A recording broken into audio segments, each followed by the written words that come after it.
Në vazhdën e emisioneve që i mbojmë gjatë kësaj fushate elektorale, na ke marrë sot me majtë një emision të tillë edhe këtu, në hotelin e bukur Trofta. Na kemi marrë vesh se dikush ka ardhur këtu në Troftë për ta shijuar një kafe me miqt e vet, edhe me mikeshat e veta. Ajo është profesoresha dhe doktoresha Albena Reshitaj, e cila tashme është rikthy në partinë ku ka nisë rrugtimin e saj. Na dojmë ftu doktoreshen me na u bashkangjit në këtë rrugtim tonin, edhe nuk dojmë nguc fort sepse dojmë ja bëu disa pyetje qeta, edhe masi është fushat, me pyet si po kalon fushata, a është lodh hala. Doktoresh edhe profesoresh, përshëndetje. Përshëndetje. A jeni lodh hala? Jo, mirë se erdha. Ajo ka mundu fushata? Jo, asnjëherë. Ne kemi shumë energji, edhe sidomos kur takohemi me qytetar ball për ball, e përjetojmë një emocion të veçantë sepse e kemi atë momentin më real të komunikimit edhe të bisedës, edhe kështu që po pritemi mirë, edhe unë kam shumë besim që fitoria e Lidhjes Demokratike të Kosovës do të fillojë nga Istogu, nga aty ku janë themelët e Lidhjes Demokratike, e për të vazhduar pastaj me Suharekën, Prishtinën, Pejën, Podujevën e shumë qytete tjera. Qysh ja pas keni just për të më lënë qytet në Kosovë që s'doni me marr? Po e meritojmë sepse unë e kam thënë në disa intervista, po e përmend edhe këtu, është një momentum i rëndësishëm për Kosovën, e ju e dini që Lidhja Demokratike e Kosovës është partia e cila e ka sjell lirin bashkë me individ të tjerë, të cilët më pastaj kanë bërë parti, e pastaj është faktor ky që ka qenë edhe në pavarësinë e Republikës Kosovës, dhe sot, përveç lirisë, pavarësisë, po kërkohet që të ruhet e të mbrohet demokracia.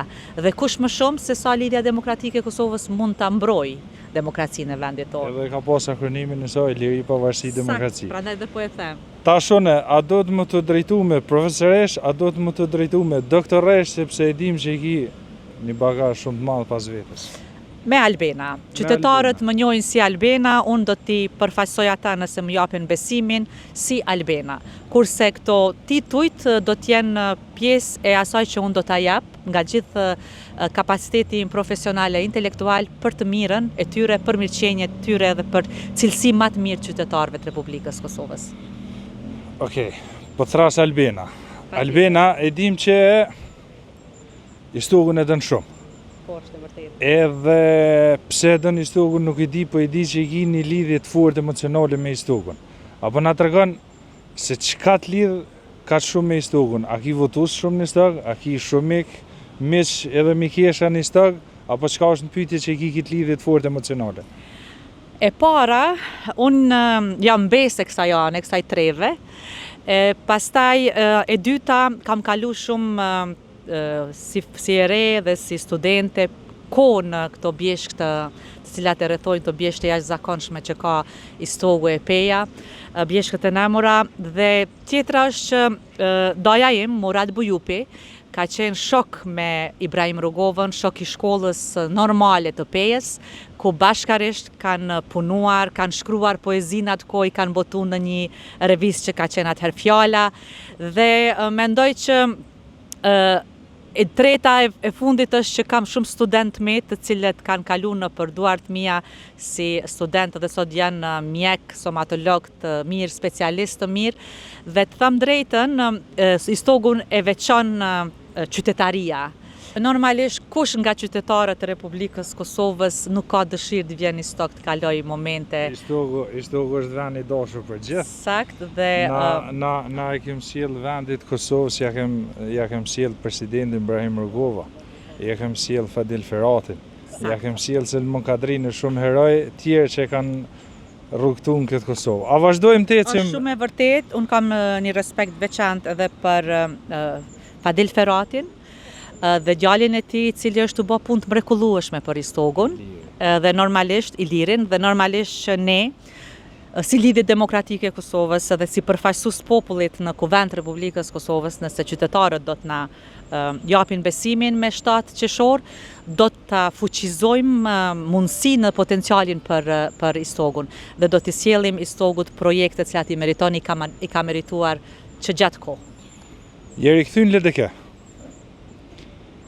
Zbashku me presidentin Vjosa Osmani, sa ndiheni krenar për këtë farë pune, edhe çka pretendon me rikthy në LDK, e me prezentu tek simpatizantët edhe votuesit e LDK-s që me ta jap mbështetjen për gara në kuvend.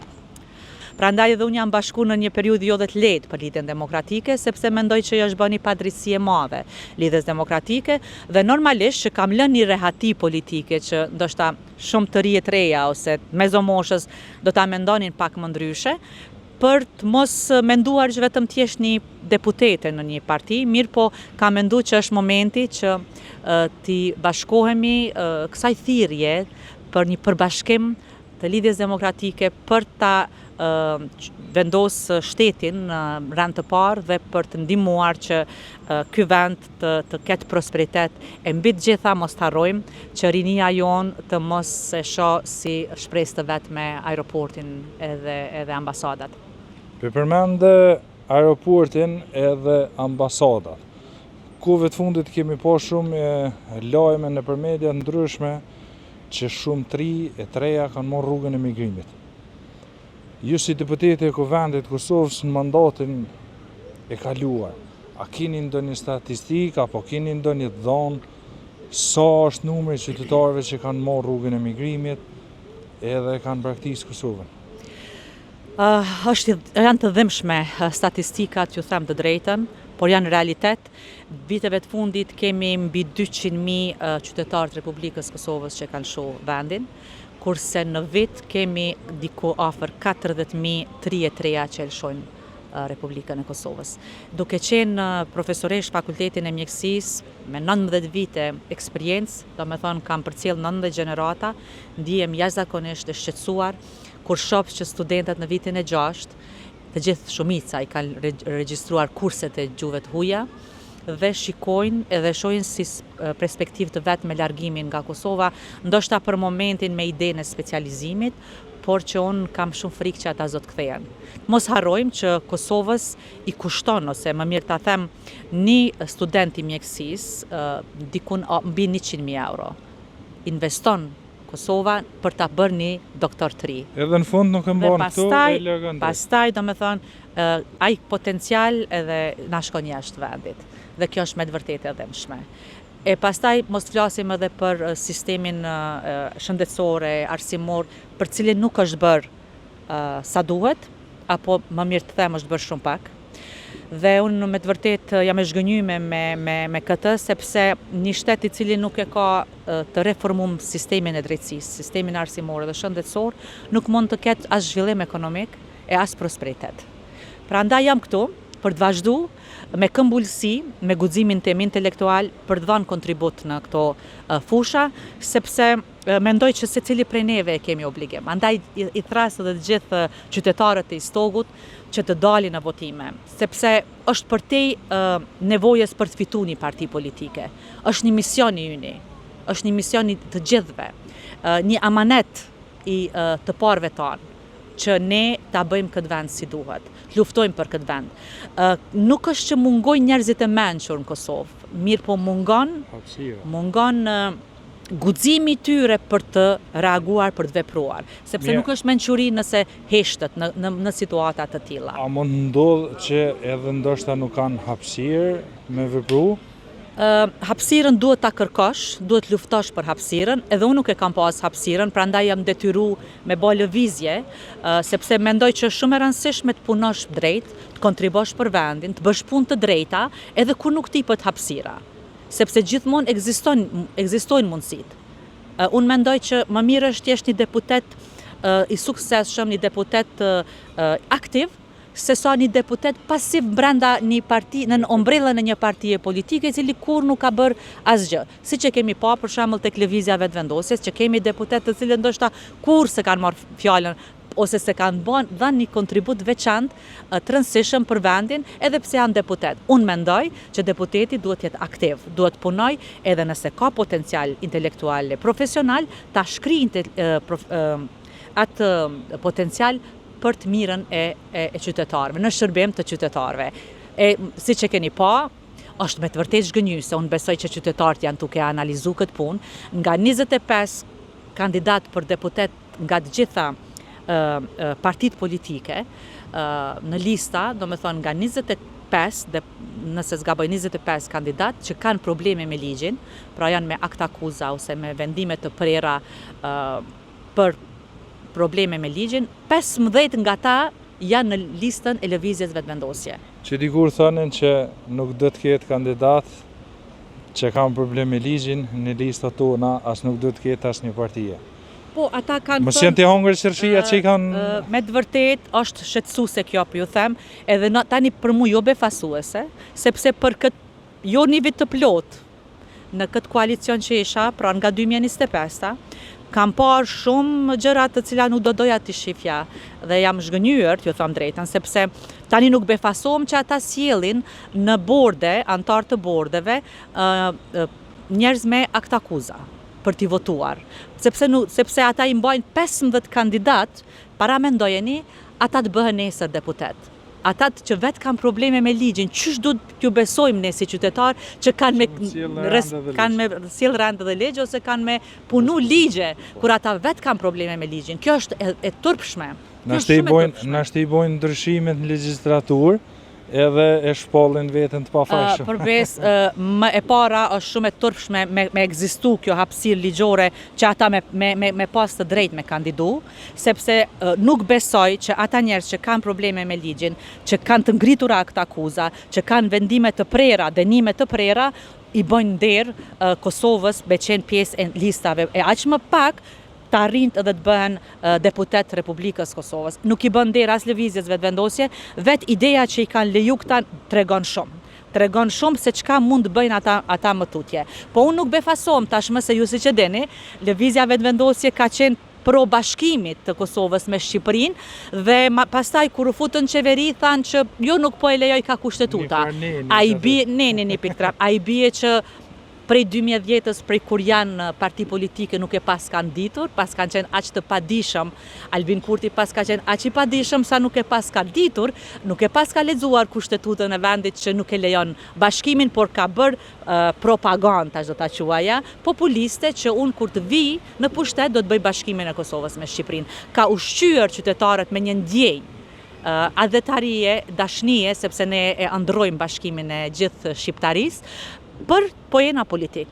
Dhe kjo është një zhgënjim i madh që ne disa e kemi pa me kohën, e mund vjen shumë keq që këtë do ta shohin edhe qytetarët e vendit. Dhe s'do doja që të humbim kohë. S'do doja që të humbim kohë. Unë mendoj që qytetari duhet t'i ndëshkojë ata të cilët luajnë me sentimentin e tyre, me mirëqenjen e tyre, me cilësinë e jetës së tyre. Sepse për këtë vend është dhënë shumë, e përmendet edhe ju, shumë fëmijë kanë mbetur pa prindër, shumë gra kanë mbetur pa burra, e shumë nana ende janë me lot në sy, dhe ne çdo vit përkujtojmë dhe përkujtojmë domethënë të rënët tanë për liri, ka dhënë edhe istogu shumë. Prandaj mendoj që qytetarët nuk do t'u afalin. Nuk do t'u afalin këto lojra dhe këtë shfrytëzim të gjithë shkaj edhe të sentimentit edhe idealeve për vota, vetëm për të arritur pushtetin. Doktor Resh, thatë ma herë që keni qenë koalicion. Ju kuve të fundit e shohim në për këtë farë platformën që po zhvillohet në për rrjetet sociale që jeni duke sulmu shumë nga militant të partisë në pushtet. Apo na tregon pak, a keni qenë ndonjëherë në vetëvendosje se peshë se po kish përdoret kjo pjesë goxha shumë, nuk e dija qëllim shumë apo vedia diçka? Apo na tregon, a ke qenë ndonjëherë në lëvizjen vetëvendosje? Jo, asnjëherë. Unë s'kam qenë asnjëherë pjesë e lëvizjes vetëvendosje. Unë në 2025, kur ka përfunduar mandati i qeverisë Kurti 2 në fakt, unë kam qenë deputete e opozitës, pastaj në 2025 jam bashku me partinë Guxo për zgjedhjet e 9 shkurtit edhe për zgjedhjet e 28 të dhjetorit. Dhe nuk më ka ra as të bashkëpunoj, t'ju them drejtën, me ta sepse kemi shku zgjedhje pas zgjedhje. Kështu që kjo bëhet me qëllim për të më dëmtuar mu, për ta dëmtuar kandidaturën time tani në Lidhjen Demokratike të Kosovës dhe provojnë domethënë që të dëmtojnë, të linçojnë, të propagandojnë, por është shumë e rëndësishme vepra që ke bërë si njeri. Dhe unë jam krenare për çdo punë që e kam bërë, për çdo kontribut që e kam dhënë prej ditës parë politik deri sot. Dhe po të kisha mundësi të kthehesha sërish, do ta bëja njëjtë, do të luftoja edhe më shumë për të bërë punë të mira për Republikën e Kosovës. Nuk e di sa edhe si do t'ju kushtoj kjo propagandë që janë duke bërë edhe për mua dhe për Vjosa Osmanin, mbi gjitha për gratë. Për çdo kush është kundër ty në është propaganda. Po, sidomos për gratë shqiptare është interesant që derisa unë ju dhash përkraje me zgjedhjen e presidentës. Krijova një standard të ri në 2021 me votën time, sepse defaktorizum listën serbe, pastaj votova shumë ligje, ligjin për byron për konfiskim pasurisë pa justifikueshme si vot vendimtare kam qenë, ligjin për këshill prokurorial, ligjin për sigurime shëndetësore, ligjin për aviacion e shumë ligje të tjera, isha heroin. Sepse isha një deputete që nuk e modeste, që s'po kërkoja asgjë në këmbim të përkrajes që po jepja vendit. Kurse momentin që unë vazhdova me Vjosa Osmanin dhe u futëm në lidhjen demokratike të Kosovës, atëherë unë u bëra tradhtare, unë u bëra njëri i keq e kështu me radhë. Prandaj kjo tregon mjaftueshëm se çfarë po pretendohet të bëhet. Por e mira është që disa njerëz kanë vetëm një fytyrë, edhe e ruajnë fytyrën e tyre. Unë vin nga një familje advetare dhe gjithmonë çdo veprimtimin, çdo haptimin e mendoj dy herë. E para, apo e bëj krenar familjen time, vetën time me punën që po bëj, dhe e dyta, apo e bëj krenar edhe të kaluarën, trungun tim familjar, sepse gjithmonë përgjegjësia është e dyfisht kur vjen nga familje me origjinë të tillë. Prandaj konsideroj që është një amulli e madhe, unë po shoh edhe qytetar të hamendsuar se çfarë dhe kujt i besohet, por vetëm një gjë po ja them, nëse do të marr besimin qytetar, ndër punët e para që do të bëj, është që do të luftoj shumë që të implementohet ligji për byron për konfiskim pasurisë pa justifikueshme dhe të denoncohen në gjykata ata të cilët e kanë keq përdor besimin qytetar dhe janë pasuruar duke keq përdor besimin. Besoni që do të befasoheni kur zhveshen maskat, kujt më shumë do t'i zhveshen dhe çfarë do të ndodhi aty. Do të befasoheni. Edhe unë e pres këtë, sepse atëherë qytetari e ka shumë të lehtë vendosi kujt i besoj e kujt mos i besoj. Dhe mbi gjitha besoj shumë që në të gjitha partitë politike do të pastrohen disa individ që kanë keq përdorur besimin, por edhe i kanë dëmtuar idealet e partive politike dhe qëllimet për cilat edhe janë krijuar këto parti politike. Doktoresh, na nuk duhem të morë shumë kohë, se e dim që jemi në fushat, se me ty me ndajt edhe një 24 orë këtu pas kem çka me fol. Po na nuk po duhem të morë kohë. Po du një mesazh për fund se çka pret doktoresha nga këto zgjedhje zbashku me lidhjen demokratike të Kosovës. Çka pritni nga këto zgjedhje? Fillimisht më lejo të them se ju besoj e dini që unë jam një avokuse, një mbrojtëse e ambientit, e mjedisit, kom qenë edhe ministre e mjedisit, dhe kur shoh pastërti, sikurse po e shoh këtu në stog, e kur shoh lumej e liçej në Kosovë që janë të pastërt, apo edhe kundërta kur shoh domethënë që janë në gjendje të degraduar, më dham shumë. Kam pas fatin që të mos lejoj me ndërprerjen e lejeve për hidrocentrale, të mos lejoj që Lumbardhi i Pejës të futet në gypa dhe ndi vetën shumë krenar për këtë veprim, edhe shumë lumej tjerë të cilët do ta degradonin shumë ambientin. E them që sikurse Istogu që ka një kryetar si Ilir Ferati që është jashtëzakonshëm, edhe ka marrë me shumë dashni këtë punë, sikurse shumë vende tjera ku udhëheq nëpër komuna Lidhja Demokratike e Kosovës që ka njerëz jashtëzakonshëm, do të duhet këtë vend ta udhëheqin njerëz profesional me kompetenca intelektual, njerëz advetar të cilët me të vërtet e adojnë të mirën Kosovës.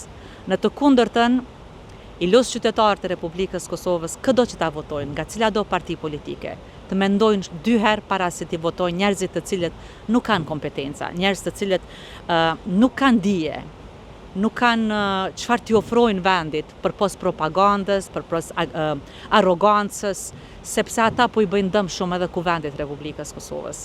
Dhe mbi të gjitha, unë kam shumë besim, shumë shpresë që Lidhja Demokratike e Kosovës, kështu e përbashkuar, do dali mirë në këto zgjedhje të 7 qershorit, edhe unë me numrin 7 besoj. Po shpresoj. Faleminderit shumë, doktoresh. Faleminderit juve. Faleminderit dhe përshëndetje për gjithë qytetarët e Istogut. Faleminderit shumë. Ishim me doktoreshen dhe profesoreshen Albena Reshitaj, e cila na tha shumë rreth planit të Lidhjes Demokratike të Kosovës edhe kandidaturën e saj për këto zgjedhje. Unë juftoj që të na shiqoni këtë intervistë edhe ju faleminderit gjithëve që ishin në shoqëri me Radio Televizionin Fantoma.